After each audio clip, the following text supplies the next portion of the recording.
Hi everyone and welcome to another art lesson. Well done to everyone who submitted for the task last week. It seems like everyone understood how to create their different tonal values with a crosshatch and we got some really good results. So now that we've had a little experiment with the crosshatch, what we're going to do today is draw out a real object and then apply the crosshatch to it. So today we are learning to develop skills using a crosshatch. You will be successful if you can pick an object that you have drawn during lesson 1, sketch the lines and shapes of the object at least A5 size but preferably A4, use a dark tonal value of crosshatch for the shadows, use a light tonal value of crosshatching for the light shadows, leave the highlights blank, and lastly add in as many small details as possible.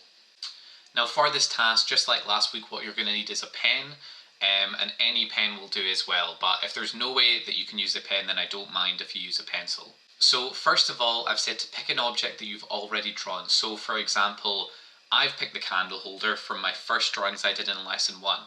Now it's really up to you how much you want to challenge yourself with your object, and if your objects seem quite challenging from the first lesson, then I don't mind if you pick a new one. I just thought it would be a little bit easier if you do an object that you've already done.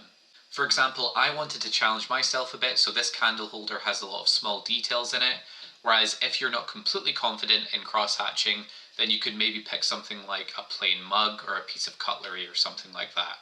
Now just make sure whatever you pick is really 3D and has some nice shadows in it.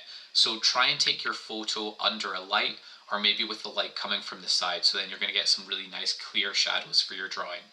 Also, because this is going to be a tonal drawing, it might actually help you to edit your photo on your phone to make it black and white. And if you'd rather draw from real life, then you can do that as well. Now I've said to draw your object A5 as a minimum, but preferably A4, and that means take up the entire page, right? Now whenever I ask people to do drawings bigger, it can seem like I'm asking you to do more work. And on the surface, I know it seems like it. But if you're drawing it really small, there's not really any way that you can get all those small little details in.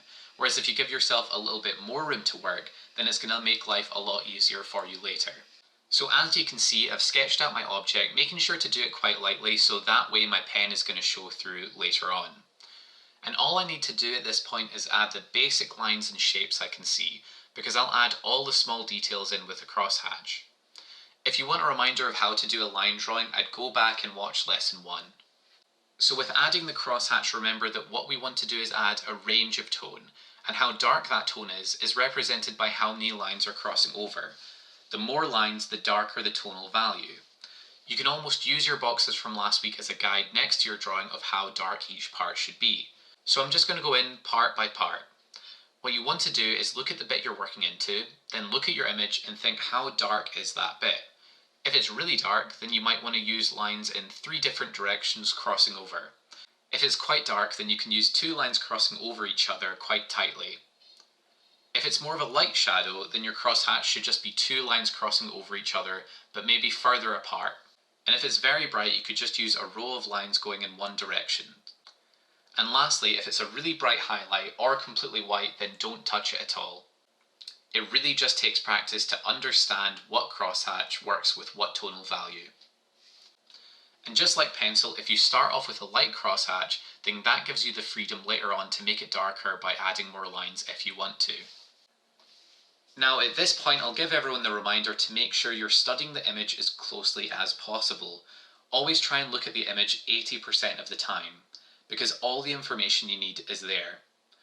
Often when you're stuck in a drawing, you can find the answer just by looking at the source. Remember, we're drawing what we can see and not what we think we can see. Now you can see in some parts of the image there are really clear lines that I'm using my pen to highlight. Because the crosshatch can be a little messy at some edges, it might not work for adding in the smaller details or the shape of some objects. So outlining some of them just helps to show the shape of the object.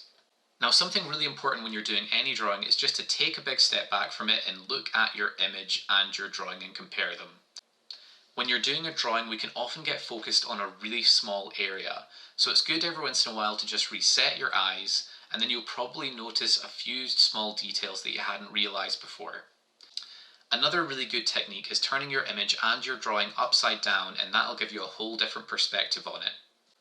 Now, like I said before, my image might be a lot more complex than yours, But if your object is quite simple, it's really important to get your shadows in the right place, because looking at a simple object, it's really easy to tell if something doesn't look right. Now at the end of the drawing, I'm just wanting to take one last look and make sure all the shadows match up to my picture. Also in my image, the candle has a slight shadow behind it, so I'm just wanting to lightly indicate where that is, so it looks like it's on an actual surface and not just floating in space. People often make their shadows far too dark in their drawings because they think the shadows should be really dark, but unless you have a really strong light, they are often quite light. And now I have my finished candle. So I hope that all made sense to everyone.